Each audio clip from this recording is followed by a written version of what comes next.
Hi guys, I welcome you all to day 11 of Anthropology lecture series.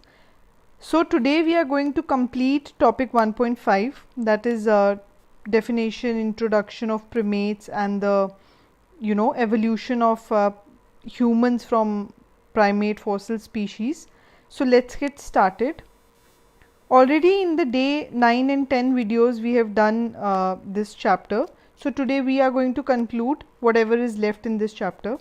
So the first topic is skeletal changes due to erect posture. Okay, so now just to give you a brief background of what we have done. Yeah, so basically we have read about the definition of primates, right? Then we have studied about the meaning, and also we have studied why we need to study about primates, their locomotive patterns.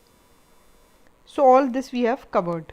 Now a very important topic from which the questions will be asked, can be asked in this chapter is, what are the changes over the period of time, as you can see in this picture, from being quadrupedal to being fully bipedal. We as in humans have come a long way. So now how did this happen and what changes happened in our anatomy to make this happen, and what else, what are the what were the further changes due to bipedal structure we are going to see here. So the first thing is the changes in the skull. Okay, so for getting an erect posture, there are certain parameters on which we could see कि हम अब quadrupedal से bipedal पे आ गए. And what were that? First was the foramen magnum position. Now you can see I've put the picture here. This is the skull of a gorilla and this of a human. You can see this is the foramen position. I've already told you in the last lectures also. Foramen magnum is the place at the bottom of your neck where your skull is attached to your spine. So the whole weight of your whole weight of your face or skull comes onto your back directly, right? But in the case of gorillas or other primates, it is not in the position that humans have.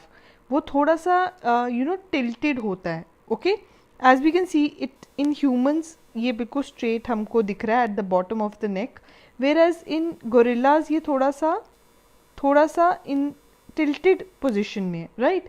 which indicates कि हमारा जब ये gorillas है जो ये बिल्कुल erect posture इनका नहीं है, बिकॉज इनका थोड़ा सा फोरामेन मैग्नम थोड़ा डिफरेंटली प्लेस्ड है. हमारा देखो बिल्कुल एट द सेंटर और नीचे है, इनका बहुत पीछे करके प्लेस्ड है. सो इससे एक और चीज़ समझ आती है, जब हमारा फोरामेन मैग्नम जो था ना उसकी पोजीशन चेंज हुई तो उससे जो हमारे नेक के मसल्स हैं, नेक के मसल्स को इतना सपोर्ट करने की ज़रूरत नहीं रही हमारे फेस को, बिकॉज सारा वेट जो था वो अब डायरेक्टली स्पाइन पर आ रहा था. But in the case of gorillas वो नेक मसल्स इम्पॉर्टेंट है बिकॉज वो एडिशनली सपोर्ट करते हैं वेट को. So this is one difference. Okay, कि हमारा फोरामेन मैग्नम की पोजीशन क्या है और हमारे नेक मसल्स अब थोड़े लेस रॉबस्ट हैं बिकॉज अब उसको ज़रूरत नहीं है हमारा वेट उठाने की, right? So this was the first change due to erect posture. हमारा स्कल की पोजीशन, हमारा फोरामेन मैग्नम की position. The next is spine, very important. Obviously अगर हम देखें, मतलब अगर हम एप्स को लगाएं तो somewhat like this, you can just imagine there spinal cord is. If I have to draw the full to just make you understand bit more clearly. So let me just draw something like a ape type species. Okay,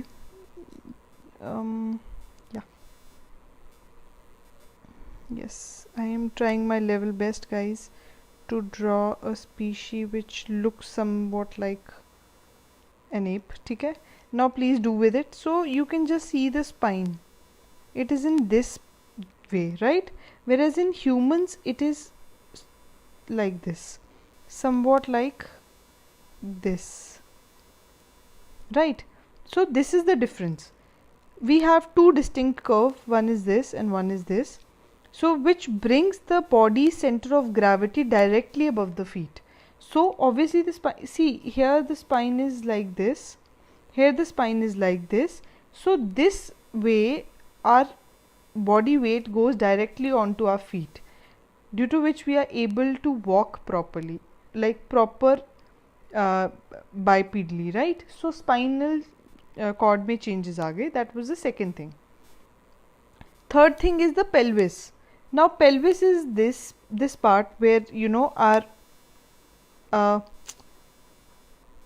हमारे जो femur जो हमारे legs होते हैं that is also attached. Now please do with it. थोड़ा सा गंदा बन रहा है. इधर हमारा फीमर बोन मतलब जो हमारा फीमर है वो जॉइन होता है लेग से. So you can see in the case of humans it is much more broad, right? And in the other like chimpanzee or other apes it is lesser broad, right? In humans it is broader and in them it is not broad. So shape changed to support the internal organs. Okay, so this way our pelvis is also changed, right? Next is the limbs. Limbs are the arms and the legs. Okay, so you can I've put the pictures purposely. So this topic which we are doing now, I have combined two topics, the comparison between humans and other primates like any apes, gorillas, whatever is there. You know, this information which I am telling you right now is only which you have to write it. Obviously you have to write it in different ways. For example यहाँ पे अभी हम humans की बात करें तो अब सिर्फ आप उसका mention करोगे, लेकिन अगर apes का भी होगा तो obviously जैसे मैं आपको बता रही हूँ कि इनके केस में ये थोड़ा लेस ब्रॉड होता है, हमारा ज़्यादा ब्रॉड है, या फिर इसमें मैंने आपको बताया उनकी शेप ऐसे होती है, हमारी ऐसे होती है. You have to mention both of it, right? So according information is the same, you have to present it in different ways, right? So today we are going to complete this chapter. Anything which was left is erect posture से differences क्या है, and apes या gorillas या other primates का human से differences क्या है anatomically. So मैं वो दोनों topics को combine करके समझा रही हूँ. So now here limbs की बात हो रही है तो आर्म्स और लेग्स की बात हो रही है. अब आप ह्यूमंस में देखिए जो लेग्स होती है ना, they are relatively longer than arms, right? But in the case of other primates arms are longer. See you see legs are shorter and arms are longer. This is because उनको quadrupedalism करना है, उनको अपने सारे limbs पे walk करना है, तो इसकी वजह से उनके आर्म्स भी लंबे होते हैं. And also they are more arboreal, ठीक है ना, वो आर्बोरियल हैं और ट्रीज़ पे यू नो मूवमेंट के लिए उनके आर्म्स ऐसे होते हैं. सो हमारे लेग्स ज़्यादा लंबे हो गए as compare to our arms, providing the ability to stride with minimum energy. अब जब हम बाइपेडल हो गए, so we need to walk on 2 feet.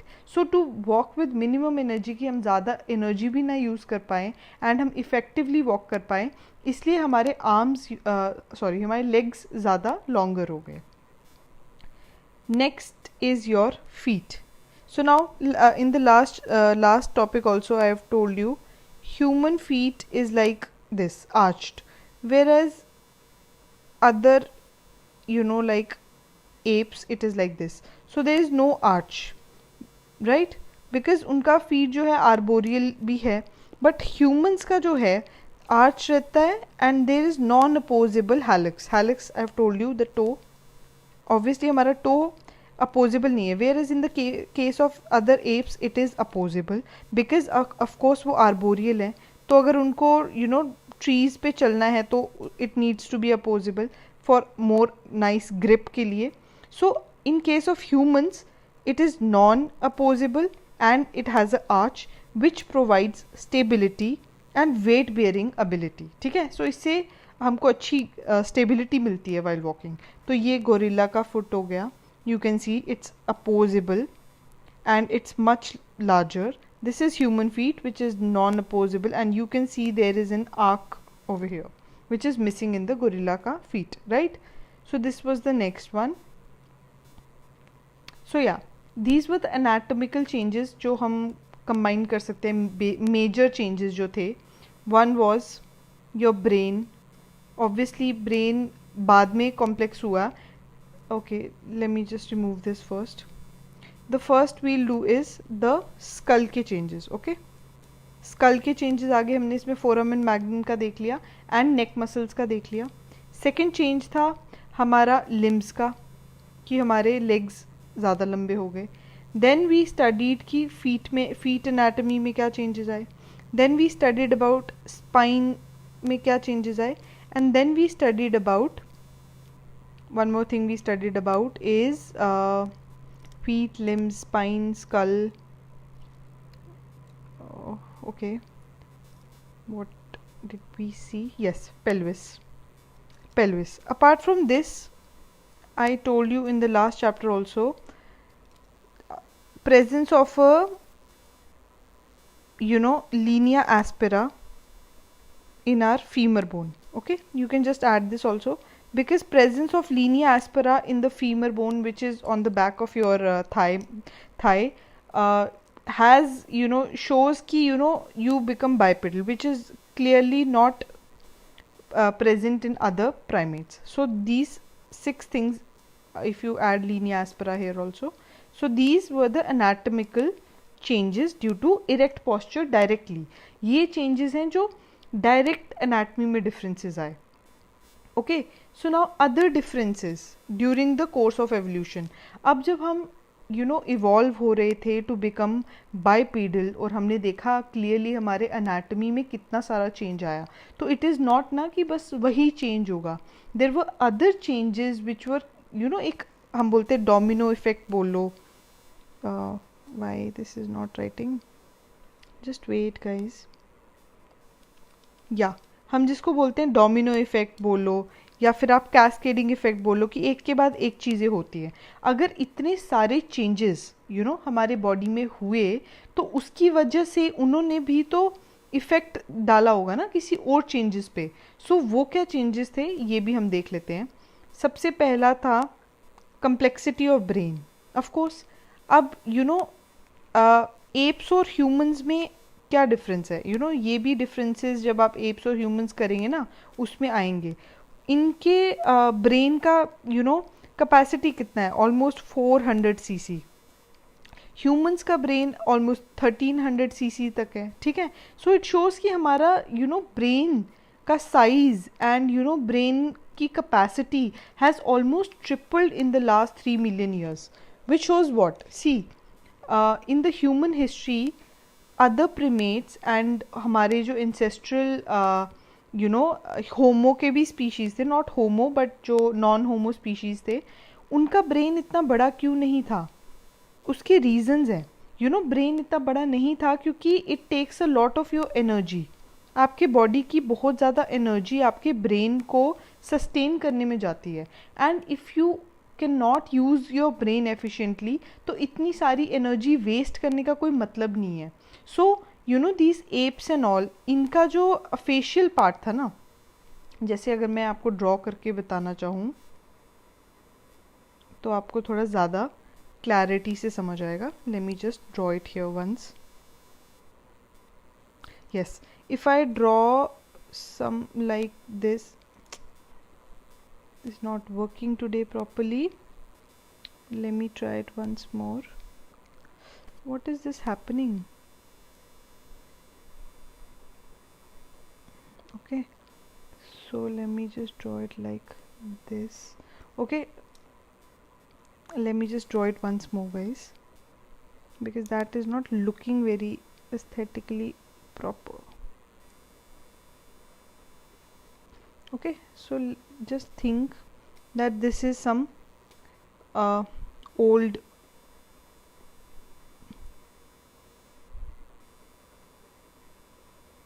Okay, so this you can consider as human skull, and this some ape or like that. So this part, if we divide the face like this in two parts, this would be the cranial part and this is the facial part, right?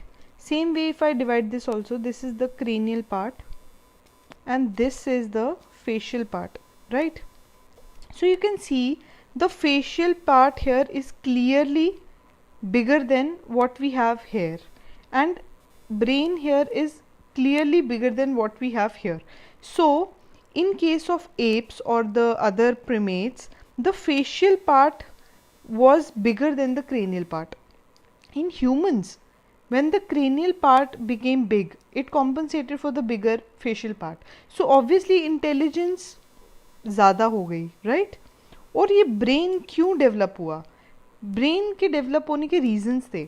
जब हम erect हुए, जब हमारे hands free हुए, we started to make, हमने tools बनाना start किया. Tools की वजह से हैंड आई कोऑर्डिनेशन हुआ. ठीक है, आपने भागना स्टार्ट किया तो आपको समझ आया कि अगर फॉरेस्ट में तब जैसे रहते थे तो बिग बिग हंटर्स हैं, ठीक है, कार्निवोर्स हैं जो आपको they will eat you up. तो उनसे कैसे बचना है? They started to make strategies, they started to learn new paths. तो what it indirectly did is, उसने हमारे ब्रेन पे प्रेशर डाला टू इंक्रीज. सो उस वजह से ब्रेन के occipital, posterior, parietal, all those areas developed. Okay, so other differences में सबसे पहले तो हमारा ब्रेन डेवलप हो गया विच बिकेम ऑलमोस्ट ट्रिपल बाकियों से. एंड ब्रेन डेवलप होने की वजह से और एवोल्यूशनरी चेंजेस हुए, मोर एवोल्यूशनरी चेंजेस टुक प्लेस. जैसे कि हमारा जो सेंस ऑफ स्मेल था वो रिड्यूस हो गया, we have already seen. While sense of touch and vision got elaborated, because if you see sense of smell जो है उसकी ज़्यादा ज़रूरत उनको होती है जो टेरेस्ट्रियल मतलब जानवर होते हैं, राइट? तो जब हम आर्बोरियल बन गए तो इतनी ज़्यादा ज़रूरत नहीं रही थी स्मेल की, तो उनके लिए आईज़ ने कॉम्पनसेट किया, आईज़ डेवलप हुए, हमारा टच डेवलप हुआ, हमारे ऑल्फैक्टरी सेंसेस रिड्यूस हो गए, राइट? सो उसके नेक्स्ट चेंज, अब ये तो हो गया ब्रेन में क्या चेंजेस हुए. नेक्स्ट वन मोर थिंग, जब इतने सब चेंजेस हुए, ब्रेन पे प्रेशर पड़ा, तो लैंग्वेज भी डेवलप हुई, कल्चर भी डेवलप हुआ. सो जो ब्रेन के चेंजेस थे ना, उसने सोसाइटी भी क्रिएट की कहीं ना कहीं, बिकॉज पीपल केम टुगेदर. जब उनको लगा कि सर्वाइवल टुगेदर है तो सोसाइटीज़ बनी, लैंग्वेज बनी, कल्चर बना. So many changes happen due to anatomy. अब हम ये नहीं कह सकते कि what came first, all these things happen simultaneously. And हम कह सकते कि एक मोज़ेक एवोल्यूशन था, डिफरेंट चीज़ें डिफरेंट टाइम पे हुई, राइट? सब कुछ साथ में नहीं हुआ, किसी चीज़ ने किसी चीज़ को ट्रिगर किया, like that. Next is hyoid bone. ये बोन हमारे जॉ के नीचे वाले पार्ट में पाई जाती है, मतलब ठीक है. This is unique to hominids because ये ऐसी बोन है जो it is not supported by any other bone. It is just ऐसे ही सब ये लिगामेंट्स के थ्रू सपोर्ट की गई हुई की जाती है हमारी बॉडी में. और ये बोन का डेवलपमेंट और किसी होमिनिड में ऐसा नहीं है, और इसका बहुत बड़ा रोल है in our ability to speak. So ये बोन का डेवलपमेंट इज़ वेरी इंपॉर्टेंट. अगर ये बोन नहीं होती तो शायद हमारी स्पीच इतनी अच्छी नहीं होती, right? Next is tool making. Of course I have told you, tool making हुई बाइपेडल होने की वजह से. हम इरेक्ट हुए, हमारे हाथ फ्री हुए, चलने, अब हमको चलने के लिए हाथों की ज़रूरत करने की ज़रूरत नहीं थी. तो उससे क्या हुआ, हैंड आई कोऑर्डिनेशन बढ़ा, क्योंकि हम टूल्स बना रहे हैं, उसमें हैंड आई कोऑर्डिनेशन चाहिए. और जो थंब है, अपोजेबल थंब, उसका भी ज़्यादा वाइड यूटिलाइजेशन हुआ, राइट? हंटिंग एंड गैदरिंग से हमने ग्रुप्स में रहना स्टार्ट कर दिया. ग्रुप्स में रहने लगे तो कम्युनिकेट करने की ज़रूरत थी, तो स्पीच डेवलपमेंट हुई, उससे फर्दर ब्रेन की डेवलपमेंट हुई. सो यू सीइंग ना, there is a cascading effect, सब कुछ साथ साथ में हो रहा है. Then there is very big change जो हुआ, दैट इज़ डेंटिशन. बिकॉज अब हमने हंट करना स्टार्ट किया, गैदर करना स्टार्ट किया. Now we invented fire also. एक पॉइंट के बाद हमने फायर भी इन्वेंट कर ली. फायर की वजह से हमने प्रोसेस्ड फूड खाना स्टार्ट कर दिया. Also time to time food change होता रहा, बिकॉज क्लाइमेट चेंज होता रहा, हमारे इन्वायरमेंट चेंज होता रहा. ठीक है, तो जैसे पहले हमारे जो एंसेस्टर थे, नॉन ह्यूमन एंसेस्टर, दे वर फ्रूगीवोर्स. फ्रूगीवोर्स मीन्स फ्रूट्स खाते थे. ठीक है, फ्रूट से जब उन्होंने मीट टाइप डाइट पे चले गए तो ऑब्वियसली डेंटिशन में चेंज होना ही था. तो उस वजह से हमने देखा बोथ हमारे reduction of number of teeth भी हुआ, साइज ऑफ टीथ भी हुआ. क्यों? क्योंकि अब हम प्रोसेस्ड फूड खा रहे थे, तो इतने ज़्यादा लाइक ऐसे बड़े बड़े दांतों की ज़रूरत नहीं थी. फॉर एग्जाम्पल अगर हम अपने पुराने प्रिमिटिव टाइप प्रोसीमियन टाइप प्रिमेट्स की बात करें, उनका डेंटिशन होता है 2133, यानी कि ऊपर के दांत देखो अगर मैं दांतों को वेट अगर मैं लगाऊं, ये हमारा दांत मतलब स्ट्रक्चर है, और मैं इसको हाफ काट दूँ तो यहाँ पे दो टाइप 1 3 और 3, ओके ऐसे, और यहाँ पे भी 2 1 3 3. ये 2 1 3 3 क्या है? Basically 2 incisors, 1 canine, 3 premolars and 3 molars. Okay, so ये आधा आधा काटा है, तो यानी कि इसको इंटू 2 कर दो तो ये ऊपर के दांत हो गए. और नीचे इनका 3 1 3 3 था, ऐसे ही नीचे 3 1 3 3 था, यानी कि 3 incisors, 1 canine, 3 premolars and 3 molars, like that. So देख रहे हो ना इनका कितना प्रिमिटिव डेंटिशन है. लेमूर्स का सिमिलरली 2 1 3 3 और नीचे के दांत भी 2 1 3 3.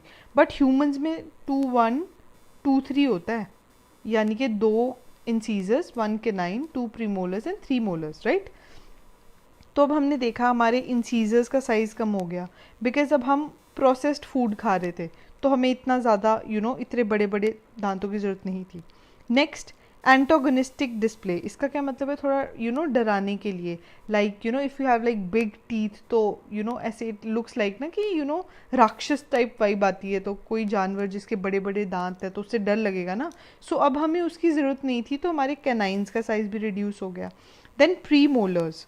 प्री मोलर्स में आपके जैसे हमारे पुराने एंसेस्टर्स में ना 4 प्री मोलर्स होते थे, जो फिर बाद में प्रोसीमियंस में 3 हुए, और अब अब प्रेजेंट डे में they are only 2. So you are seeing ना कैसे चेंज हो रहा है, both in size and as well as number. And molars अगर हम देखें, तो हम अगर अभी एवोल्यूशन देखें तो it is still going on in molars. For example हमारे अभी 32 टीथ होते हैं, बट वी सी कि जो हमारे लास्ट में दो ही मोलर्स होते हैं, 3 नहीं होते, बिकॉज हमारा जो जॉ है वो फर्दर अब काफ़ी स्मॉल हो चुका है, मतलब रिड्यूस हो रहा है, ठीक है, टाइम के साथ. तो अब हम देखते हैं ना कभी कभी हमको सर्जिकली रिमूव करना पड़ता है. We need to surgically remove कभी कभी, अगर लास्ट टीथ आ जाता है तो हम उसको विजडम टूथ बोलते हैं. वो पेन करता है because there is not enough space. तो it is also believed कि in the course of evolution in some million years we might lose that as well, and there are very many things जो हम शायद lose करेंगे, because evolution is not only about gaining, it is also about losing what you had in the course of time, right? For example, there are a lot of things that we have lost, okay, and there are a lot of things that we are gaining in the course of evolution, right? So this was all about the chapter primates. I hope you have understood this. Please do watch these lectures again, because the next chapter that we are going to start is very important. It carries a lot of weightage in the paper, and if you do not understand the basis of this chapter, you will not be able to make links in the next chapters. So I request you, next chapters are very interesting, and I will try to give you as holistic a picture as possible. Even right now I'm trying to give you a holistic picture, ताकि मैं बार बार same चीज़ें repeat करूँ और आपको learn हो पाए. So thank you guys. Please do